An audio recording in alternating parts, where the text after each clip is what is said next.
warahmatullahi wabarakatuh. Sallallahu alaihi wasallam ala nabi sayyidina Muhammadin wa alihi wa sahbihi ajma'ina.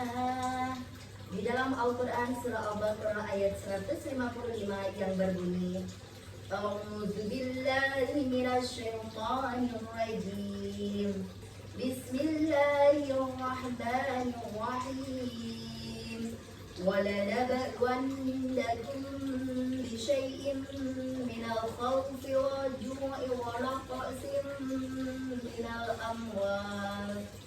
مِّنَ الْأَمْوَالِ وَالْأَنفُسِ مِنَ الثَّمَرَاتِ وَبَشِّرِ الصَّابِرِينَ.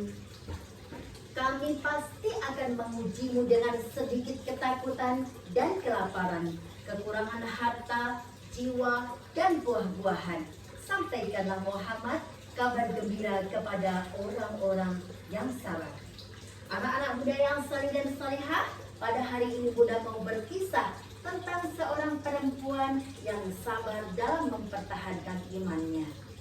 Di sepanjang sejarah kehidupan umat manusia, banyak perempuan yang hidup dalam bayang-bayang kekuasaan. Namun hanya sedikit yang namanya dikenang di langit. Dari ribuan perempuan yang hidup pada masa Raja Fir'aun, hanya ada satu makam perempuan yang memunculkan aroma harum. Diriwayatkan Ibnu Abbas, dalam perjalanan Rasulullah SAW Isra dan Mi'raj, malaikat Jibril memberitahu kepada Rasul bahwa itu adalah makam seorang perempuan yang sahih dalam iman. Dialah Siti Masyidah.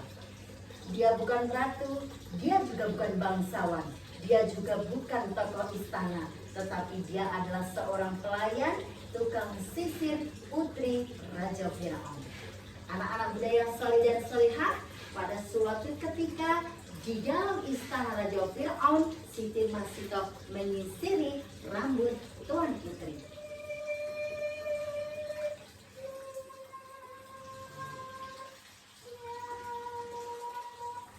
Allah. Bismillahirrahmanirrahim. Siti Masyidah, apa yang barusan kamu ucapkan? Apakah itu kamu tunjukkan kepada ayahandaku sebagai Tuhanmu, Masyidah? Mohon maafkan Putri, itu adalah Robku, Rob kita semuanya, Allah Subhanahu wa Ta'ala. Masyidah, apakah kamu sadar bahwa ucapanmu itu akan membawa petaka bagi anak-anakmu dan kamu, Masyidah? Pengawal, panggil anak-anak Masyidah dan ajak Masyidah menemui ayahandaku sekarang juga. Baik Tuan Putri. Tak lama kemudian pengawal itu mengajak Masyidah beserta anak-anaknya menemui Raja Fir'aun. Raja Fir'aun sudah mendapatkan cerita pengkhianatan tentang Masyidah dan dia pun murka. Hei Masyidah, apa benar yang diceritakan oleh putriku? Kamu menyembah selain aku, Masyidah? Masyidah pun menjawab hal yang sama. Dia tetap beriman kepada Allah. Dan Raja Fir'aun semakin murka.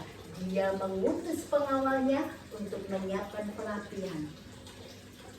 Hei pengawal, siapkan perapian dan di atasnya kasih wajan dan isi cuan minyak biar mendidih. Akan aku bunuh hidup-hidup anak-anak Masyidah karena dia anak sang pengkhianat. Baik tuanku. Tak lama kemudian wajan yang berisi minyak mendidih itu pun siap untuk menggoreng anak-anak Masyidah. Satu persatu anak Masyidah dimasukkan ke dalam wajan yang berisi minyak yang mendidih itu. Dan seketika Siti Masyidah melihat anak-anaknya meninggal dengan keadaan tragis.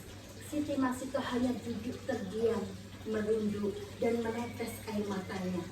Bibirnya mengucapkan doa. Dia memeluk erat bayi yang dalam gendongannya. Dan Raja Fir'aun pun menantang Siti Masyidah. Hei Siti Masyidah, setelah kamu lihat anak-anakmu meninggal dalam penggorengan itu, Apakah kamu masih bersikukuh untuk menyembah Tuhanmu itu, Masyidah? Dan Masyidah pun tetap berprinsip beriman kepada Allah. Tiba-tiba Allah menunjukkan kuasanya, bayi dalam gendongan Masyidah pun bisa bicara. Wahai ibu, bersabarlah ibu. Kita berada di jalan yang benar. Allah pasti akan melindungi kita. Mendengar bayi itu berbicara, Siti Masyidah semakin kuat di dalam mempertahankan keimanannya. Dan Raja Fir'aun pun semakin murka. Dia pun mengutus pengawalnya untuk mendorong Masyidah beserta bayinya masuk ke dalam wajan yang berisi minyak mendidih itu. Saat melangkah, Masyidah berdoa. Bismillahirrahmanirrahim. Wallahu akbar. Saat Masyidah masuk ke dalam wajan yang berisi minyak mendidih itu, saat itulah Allah mencabut nyawa mereka sehingga kedua jasad itu tidak merasakan panasnya perapian. Dan tiba-tiba dari wajan itu muncul aroma yang begitu harum, membuat semuanya terdiam. Dan Raja Fir'aun terdiam dari keangkuhannya. Wajahnya berubah.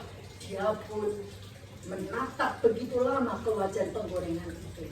Api pun sudah mulai redam. Dan tulang belulang dari Masyidah dan anak-anaknya pun dikumpulkan. Mereka dikuburkan di suatu tempat yang jauh dari istana. Dan tanahnya pun di atasnya tidak diberi tanda kebenaran. Tidak dibangun istana di atasnya. Dan baunya terasa harum hingga diriwayatkan Ibnu Abbas dalam perjalanan Isra Mi'raj Nabi Muhammad. Itulah cerita Syahid dalam Iman Siti Masyidah. Wassalamualaikum warahmatullahi wabarakatuh.